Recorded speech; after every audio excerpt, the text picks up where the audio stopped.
The relentless progression of numbers, the brisk pace at which they move, the sheer statistics of it is shocking and numbing. 52 newborns every minute, 1 Chandigarh a week, 2 Bhopals a month, and Australia every 8 months, 1 billion people by the turn of the century. The most populous country in the world in the next millennium.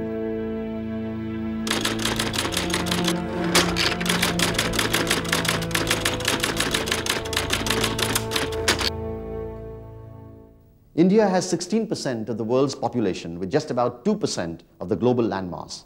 And with each passing year, our numbers are increasing in relentless proportions.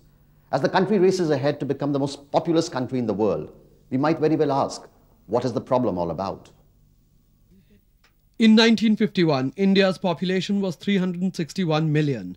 In the same year, the government launched the family planning program, and over the past 46 years, India has been able to avert only about 200 million births. In the same time, we have added 20 years to life expectancy and halved infant mortality.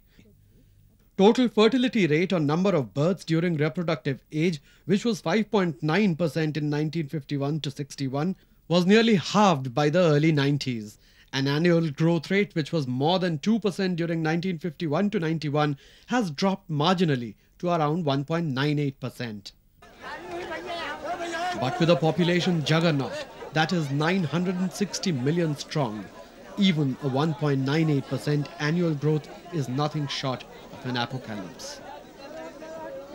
We have almost added 600 million people after independence. And this we have done in spite of the fact that we were the first country to realize the hurdles posed by rapid population growth, and we launched the National Program of Family Planning as early as 1952. So far we have spent more than 7,500 crores in family planning program, and if the expectations in the third plan, fourth plan have been successful, our population now should be only around 820 million. According to the projections, the population of India will exceed the population of China, say by 2040. Of course, you don't have to swear by projections, but these are mathematical projections. So that will make India the world's most populous country. Is not a matter of great pride, because as I said, the population now is a liability, not an asset.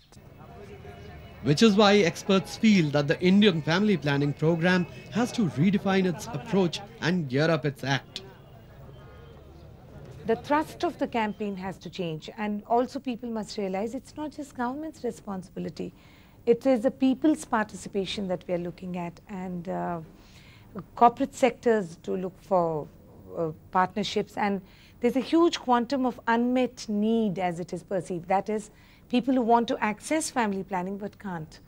So if we're able to cater to that percentage also, which will have to be done by a combined effort, I do believe that we can overcome this. Experts agree that though population in itself is not the root cause of many adverse conditions, it certainly aggravates the magnitude of the adversity. In the case of India, it is not one big problem we are up against.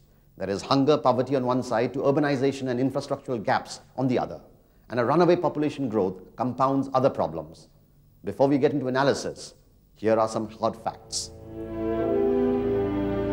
India is a country with 22 cities with a population of 1 million and above. A country which has the largest number of adult illiterates in the world, an appalling 290 million, which is more than the combined population of the US and Canada. Where an estimated 25 million people are homeless. A nation which has only 4.4 doctors per 10,000 people, and most of them not in the rural areas. Where the present teacher-pupil ratio is around 64:1 for primary and 37:1 for middle-level schools. Where in the next 2 decades, population aged 60 plus will increase from 62 million to 113 million, while the 47 million persons will be added in the age group of 15 to 24. It clearly implies that leaving aside the inflationary effect, half of the economic growth achieved is nullified due to population growth.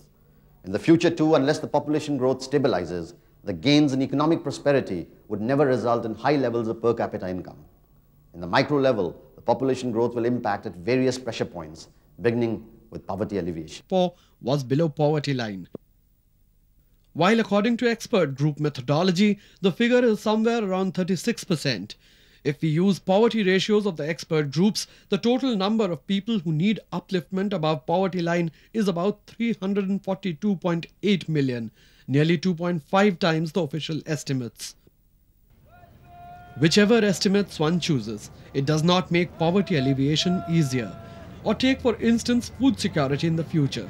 Going by the development perspective given in the 8th plan, total food requirements are expected to increase from 180 million tons in 1996-97 to 330 million tons in 2016-17. To meet food requirements of this order, food production needs to increase at the rate of 3% per annum. The question is whether such a growth rate can be sustained, especially when the rate has fallen to 1.6% in the past few years. Moreover, with the average size of operational holdings declining over the decades, it remains to be seen whether suboptimal holdings will undermine agricultural productivity. India has become self-sufficient in its food production. Those years of famine and lack of food, India is doing very well there.